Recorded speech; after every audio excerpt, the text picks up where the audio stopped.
Welcome into the video, everybody. This is the third faction overview video that we're doing. The first one was Nothrog, the second one was Dwarves, and this one we're going to be covering the Free Kingdoms. And if this is the first video you're watching with us, essentially what it is I have Graham, who's a moderator in the online community. So me and him will be having on a faction specialist who's like a well-known player, somebody who's played that faction a while. And in this case for Free Kingdoms, it's going to be Kamikaze. So we're going to kind of be going back and forth, asking Kamikaze some questions, with Graham primarily moderating and kind of getting to the bottom of, what are some of the key Free Kingdoms warlords, some of the key characters, and what makes them tick. Yeah, welcome into the video, Graham. Thanks, Webern. And it's great to have you here, Chase. For anyone who's ever participated in any of our online tournaments, they know Chase is one of our biggest freak advocates. The freakiest of the bunch. He's currently the Free Kingdoms leaderboard leader, our winningest. No. Oh no! I think the thing is currently. I've been doing pretty. I haven't added this month yet, but you take the lead back this month. As God intended. Yeah. Back to nature's natural order. That's right. All right, man. So before we really dive into it, I like to give all of our specialists the opportunity to just pitch your faction to a new or returning player. Why should people play Free Kingdoms?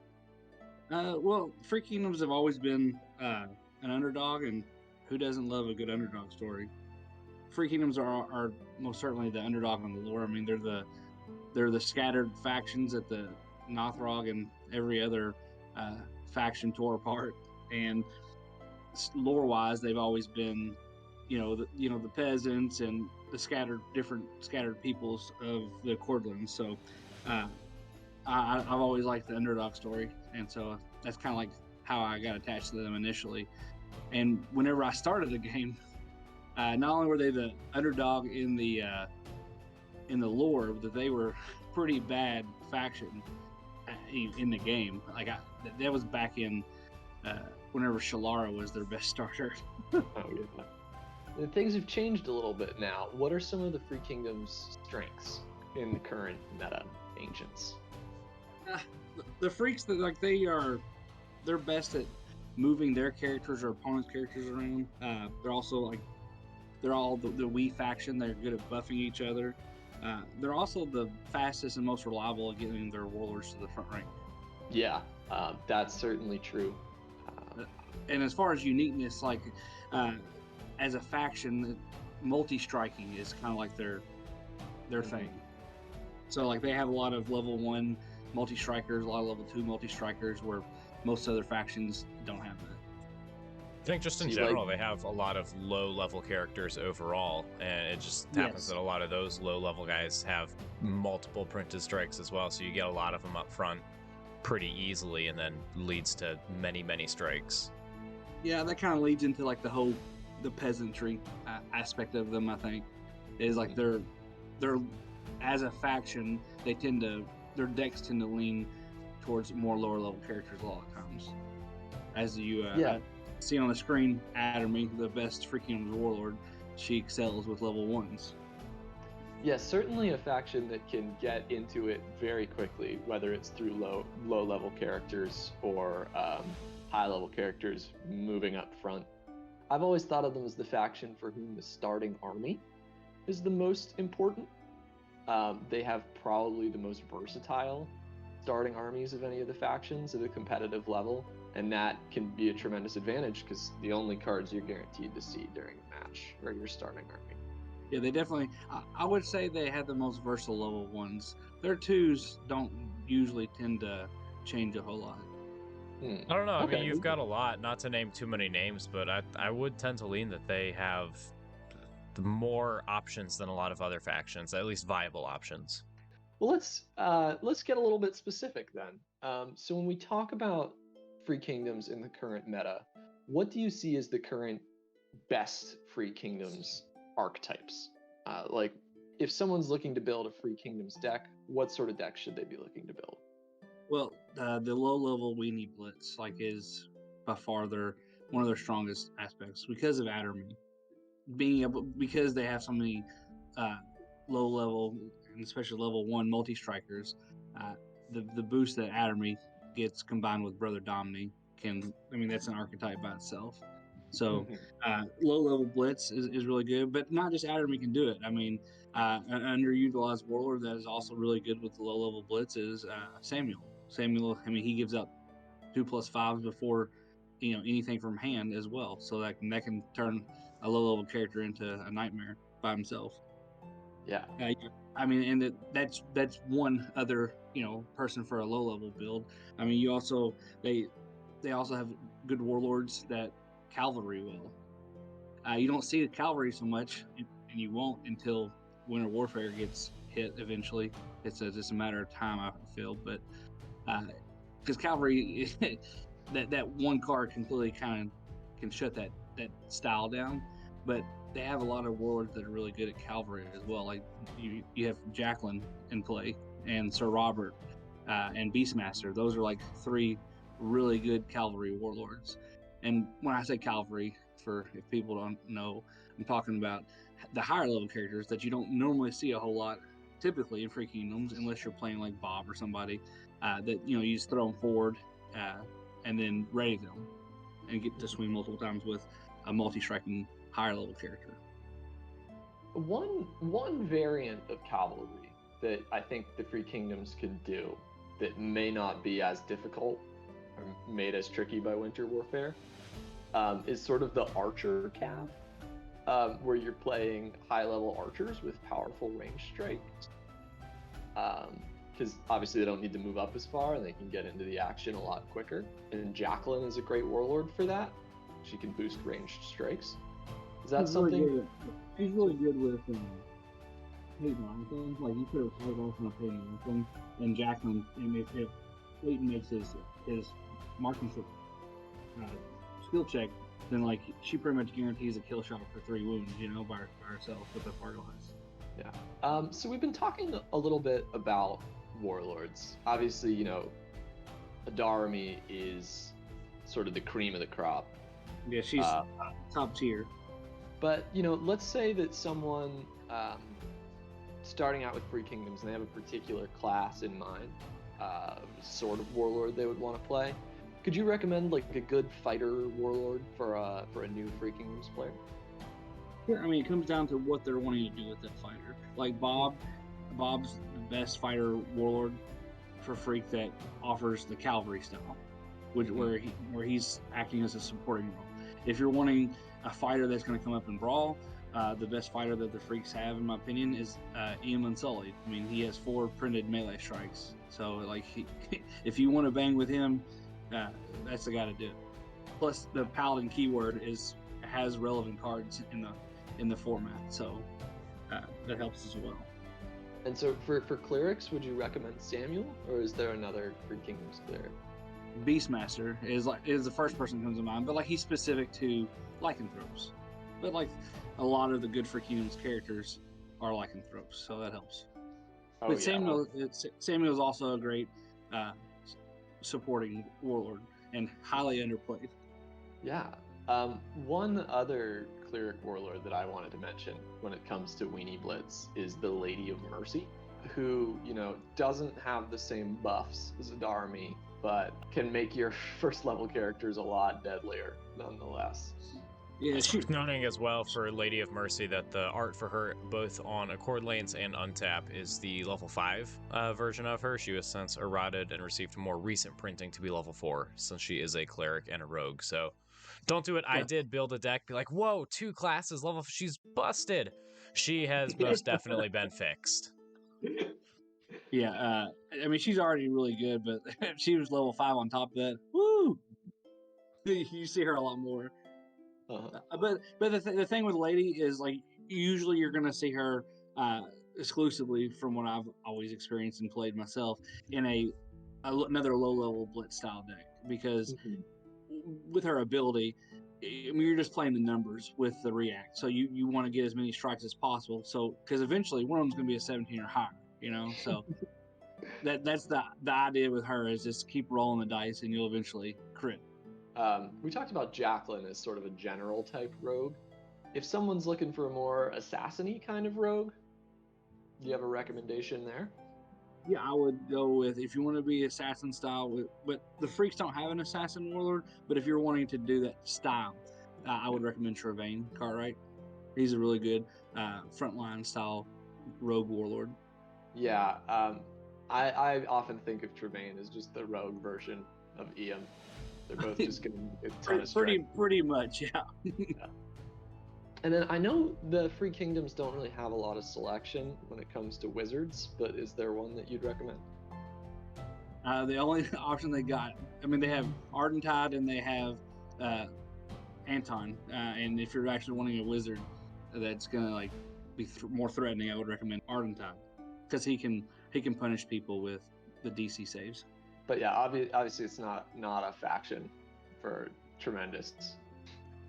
No, that is their weak class by far. It's not like Nothrog where they're weak class. They don't have a Fatraka weak class warlord. All right, so we've talked a little bit about the warlords, and we previously talked about how important starting armies are for the Free Kingdoms. Do we want to talk about some ways to start your Free Kingdoms army? Sure. Again, it goes back to what you're wanting to do with the warlord. Unfortunately, the Free Kingdoms are the only faction in the entire game that don't have a 2 HP start or a pseudo 2 HP start. So their only way to get around that, in a way, is Lear Militia. I feel like Lear Militia is very polarizing for people. People either love him or hate him, but there's no denying what he does for the faction. If you're playing lower level character, if you're playing level 1s in your deck, then he's great, because he basically you take the hits early, but you're getting card advantage, and it lets you take the tempo back later in the turn whenever your opponent starts to run out of actions. Well, then you're starting to drop all these characters that they're putting into your hand and starting to get swings with them. So he's very much a bide your time, let them have their aggression, and then you get to have yours later in the turn. There's one more pseudo 2 HP starter that I do want to bring up, and I wasn't planning to talk about since he doesn't see a lot of play, but just since you mentioned it, is Kun Deville as well. His Spun React is only for melee strikes, but yep. That's his downfall. Exactly, yep. I was crazy enough to build a couple Free Kingdoms Dragon decks, and he was my go-to starter since I did not have other level 1s for Lear Militia to go grab. Yeah, I think that's the only real reason you would consider Kun Deville is because you don't want to play any other level 1s. Pretty much, yep. Yeah, the whole only canceling melee strikes is like the nail in his coffin, in my opinion. You have to have something that is going to be able to cancel both. I just don't think that he's powerful enough to be a starter in the format. Outside of Lear Militia, as far as defensive starter, I think Hayden is the only other option as far as defense. But I'm sure you're waiting for me to say Spencer Latham and Brother Dominic, because they are the de facto aggressive start. It's common to see that the double Spencer Brother Dominic start in Addermy or a Lady of Mercy style deck, and they're your kind of go-to aggressive starters. And then as far as like if you're playing a warlord like EM or Trevane that you really kind of want to guarantee getting up front with your warlord, Jason Fret's also a good starter. Jason Fret. It's another theme we haven't talked about yet for the Free Kingdoms is characters that do things after they've died. Yeah. To kind of put your opponent in a damned if you do, damned if you don't situation. But she, along with like Ada and Court and Line, Sifo and Holahaben, they all came in the Death's Bargain set, and that was when the Free Kingdoms finally got a power level boost that actually made them playable. And since then, that's kind of been like a staple of theirs. Is like they're all about we in play, and they're all about we in the discard pile. Kind of like their theme. Yeah, that's well phrased. There's one other starter I want to mention who people will never really default as their starter, but you'll have him in the deck and you'll switch him to starting in game 2, depending on what Ryan Mornington, maybe? Ryan Mornington. Yep, he was my other one I was going to talk about. Yeah. He loves to eat Goondas. Doesn't work as well against Danris, but still works better than most characters against Danris. He's good against Goondas, which is like kind of like the Northrog starter a lot of times. He's also good against Jin Court Initiates.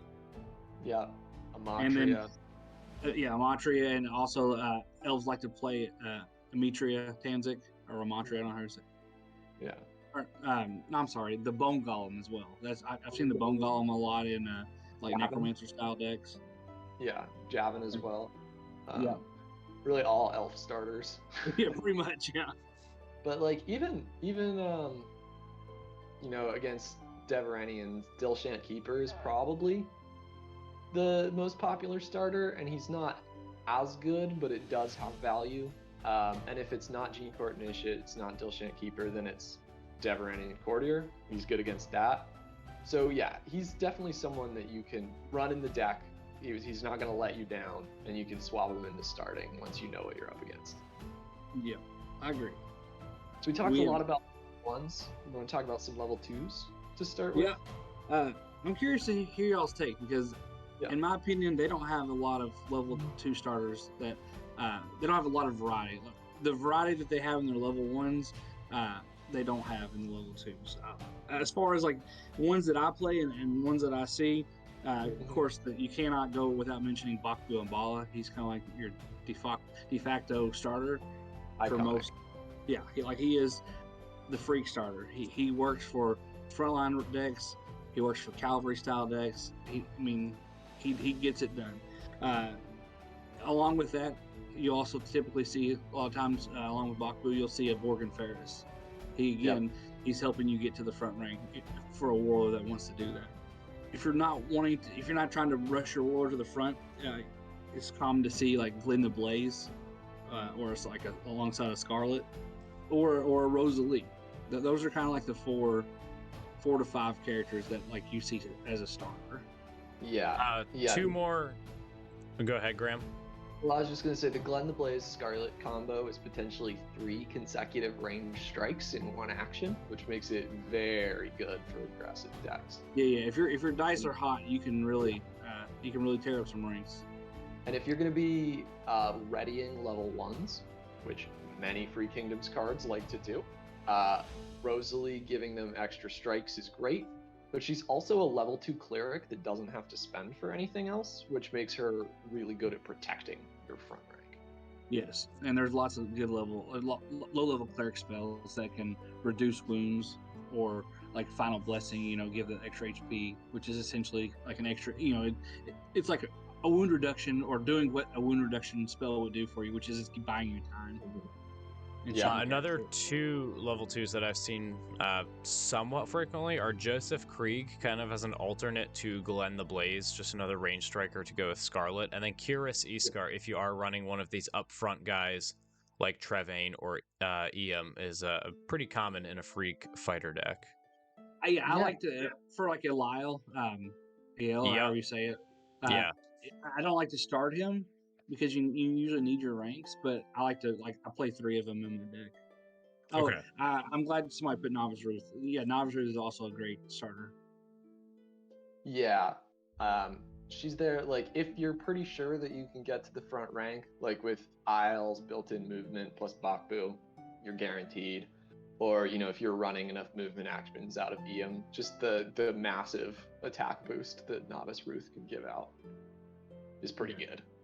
Yeah, and she's not easy to kill either. The more characters that are in the rank, the harder she is to kill. So, do you guys mind jumping back to level 1 real quick? Maybe we'll jump to it later when we talk about the in the 50. But just since it is another pretty common level 1 is Ida, alongside Draga at level 2. Going back to that in discard ability, kind of a damned if you do, damned if you don't. They both give a pretty significant bonus whether they're alive or dead. Yeah, Ada, she's a staple, like one of in a lot of my freak decks, just because she got nerfed in 4E to where she doesn't stack on the discard pile anymore. But it's just you can which means I'm usually just gonna play one of her instead of 3 of her. I think if you're ever playing Lear Militia, you should at least run one Ada. Like many decks rely on DC checks. Yeah, so And- it's great to like. Yeah. That's the other cool thing about Live Militia is you can run kind of a toolbox style of ones if you're playing Live Militia. So you can go find what you're needing, you know, when in that whatever Yeah. matchup you're playing. And that skill, like look at some of these cards like Warlords and even Peyton Latham. Like Peyton Latham's got beats, he wants skill. Same with Travaine, same with Eam. You know, Jacqueline always wants her skill increased. Like it's just a generically big power buff, even if you're not playing against an opponent making skill checks. Alright, and this was a good transition, Wyvern, from our starting armies, which, I mean, I think, look at all these cards out here. We got a lot of variety, to maybe some important cards in your deck. Some important Free Kingdom characters that you're not playing until after the armies have been revealed. Obviously, we've talked about Peyton Latham, who's probably just the best Free Kingdom character that's not in a starting army. Are there any others you want to mention? Well, I mean, as far as like going along the Peyton Latham range strike path and the cavalry style that you were talking about with range strikes, Reynolds is good. Drawer Huntsman is also good for that style. Mm-hmm. Basically, and Darian Winston, I mean, it's not terrible. Like it's only +0, but the fact that being able to do something the turn you come into play is huge. So like that's why Peyton Latham is so good. On top of his other ridiculous printed stuff, being able to, you know, shoot a range strike the turn you come in and play when you're already a level 4 character is huge. So Peyton's ability is good. You know, Reynolds' ability is good. Darian Winston's ability is good. Just being able to present a strike the turn you come into play. All these guys are really good with, like, Ducat. Oh, yeah. Or, you know, setting up a kill shot with, like, Jacqueline. Yep. What about for sort of non-ranged cavalry? Like for Beastmaster or Sir Robert? Yeah, so for Robert's a different beast because you're going to play all these level 5s with him. So he's kind of the only one that kind of gets away with that. But more commonly, you'll see characters like Barrett Yaskar, Timur's Yaskar. Sometimes you'll see Alyssa, as far as lycanthropes go. Other characters that you see in decks a lot, is like Rolando, Salah. Those are characters that, when you're asking me about like what's kind of unique about the Free Kingdoms, I told you the moving characters of your own or your opponents. So Rolando is really good at that. He's level gated, but being able to target any level 3 character and play and push them forward or backward can really screw up ranks. So his power level come from that. And before we talk any more about the movement, there's something just that is crucial about like when you're playing cavalry, not just for the Free Kingdoms, but in general. Not all stats on cavalry characters are created equal. And at least in my opinion, and I'd love to hear yours, the two most important are the number of strikes the character has and the number of hit points they have. Like having 3 hit points is a level 4. Three is like the magic number of hit points. Yeah. Because whenever you run into multi-wounding, that's a difference of your character getting to be able to be hit another time. You know, your opponent having to roll the dice again. And as we all know and have experienced, sometimes the dice are cold. Cold mistress. Yeah. And similarly, then the more attacks your level 4s have, the more work they're actually going to put in. And by virtue of playing cavalry, you're putting yourself a little behind early and hoping that you'll be able to catch up with the strength of your characters. Yeah, and so absolutely. It's a have. Yes, and that's where the freaks leverage their cavalry is their higher level characters. Instead of having like the 2 strikes, like maybe like the level 1s or 2s have, their level some of their level 3s, like Zyantha, she's a house for cavalry. Characters like her and Timur's and Barrett, they all have 3 or more strikes, and that can make a big difference whenever you're playing catch-up. Yeah, the sort of guy that most exemplifies this for me, who's like pretty much a Robert exclusive card, but is no less good for all that, is Remy. Remy. Yeah. He's so good. Yeah. I play 3 of that dude in Robert. He earns his slot. Oh, that's Put a- interesting. Put a king's. He's a unique that's worth 3 of, and I don't regret it ever. Putting a King's Lady or a Gerard's Heirloom on that guy and just let him go to town. Yeah. I don't remember if it's Brogan or Borgin, but one of those two, another level 5 that I usually think of in the same sentence as Raimi. They're both Brogan, very yeah. good with their own in their own skill set. Yeah, I mean, when you get into level 5 Cav, like with Bob, I mean, you have Raimi and you have Brogan and you have Holahabin, all these people that have multi-striking level 5s. Yeah, but it's hard to say no to 5 strikes a round. It is very hard. Yeah. Now, if we're talking about, and usually you go ahead, Chase. Sorry. no, I was just saying usually like that's 5 printed, and then you're usually putting on something that's going to give them another strike on top of it, and then readying them with like a crunch strategies or something. Yeah. Throw out a hero's gambit for good measure. Yeah. I was just gonna say, if we're talking about high-level fighters and multi-wounding, I think Sir Thomas of Selenar is a very solid free kingdom as well. Oh, absolutely. He is the man. Like he goes in every cavalry deck. If you're doing melee strikes, he goes in the deck. Like I have him in my Atomy build because why wait? Like all your strikes are melee strikes. Why wouldn't you want them to do 2 wounds? Yeah. He is such an unbelievable game winner at times. Oh yeah, I've won lots of games because of him. Yeah, and there's a chance he might make it up to the front rank, but don't focus too much on the 5-3-1. No. Like his stats are great, minus the not having 3 hit points, but it usually doesn't matter because a lot of times I'll go put him in the rank 4 as an action, next action, remove from the game. My next 2 turns are all doing 2 wounds with melee strikes. Sometimes I'll get greedy and I'll throw him to the front and let the people beside him do multi wounds, but usually he doesn't live that long. Yeah, that's always a risk. So that brings us back to the other thing that we were talking about, which is our Free Kingdoms moving your opponent's characters theme. When do you try to work this into decks? Because there's no like Etra Bloodvine in the Free Kingdoms, like someone that is just natural that you're gonna want to move your opponent's characters around. What role does this movement, Rolando, Salai, Gladys Tinrin, what role does that movement play in deck building for you?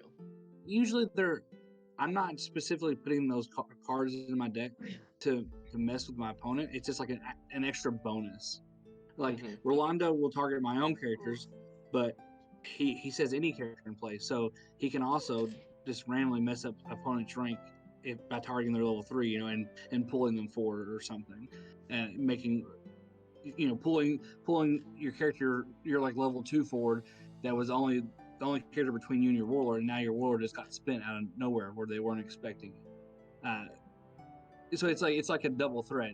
I can use them for my, if I'm playing a level 3 or lower Warlord, I can target my Warlord to move my Warlord or another character of mine forward, or I can just use it as a offensive tool as well against my opponent. Cool. Yeah. I mean, that makes perfect sense. Similarly, like we haven't talked about her, but another starter, she doesn't see a whole lot of play, but she can be backbreaking against certain deck styles. But Zabeth Candlebane, she's a starter that she can only target equal or lower level, but which means she can pull level 2s forward or level 1s, push them backward. Or yeah, no, she sees a lot of play in Lucian for sure. Oh yeah, I that's the only deck I started her in is my Lucian deck because I can push Lucian forward. Yeah. But I've used her many times to mess with opponents' armies. People aren't expecting you to push and pull their characters, so you can create plays that really mess them up whenever you do it. She's also like a great meta call, right? Like Ryan Mornington, she doesn't necessarily have to start in play, but if you're going up against Nothrox, can only run 1 altar now. If someone's starting an altar, you can pull that bad boy forward. And there are other factions that have key level 2s that they want to start and play and get use out of. Yeah, merge can be really greedy sometimes and play like only level 5 and higher characters, and then I don't know what you're talking about. They start the Morn Jackals in play in rank 4, and then they play the Will-O-Wisp thinking they're safe, and then Zabeth just pulls their Will-O-Wisp forward, and then they get wrecked. You just unlocked a new fear for me. Yeah. Oh, I've won games just from playing Zabeth, just having her in play just randomly. I'm sure. Because no one expects Zabeth to start against them, so it's fun when that happens. All right, man. Well, thank you. This has been a tremendously helpful overview. Do you have any final thoughts on the Three Kingdoms you want to share with us? Any deck building tips? I mean, really, it all comes down to the Warlord style that you're, the deck style that you're wanting to play and the Warlord that you're wanting to play. I mean, we've mentioned quite a few Warlords, but there's a lot of Warlords that we haven't even mentioned that I enjoy playing. So, like, there's a deck out there and a style for anybody. So, the community is very welcoming. So, if there's somebody that wants to play Free Kingdoms, I highly encourage them to get in the Discord.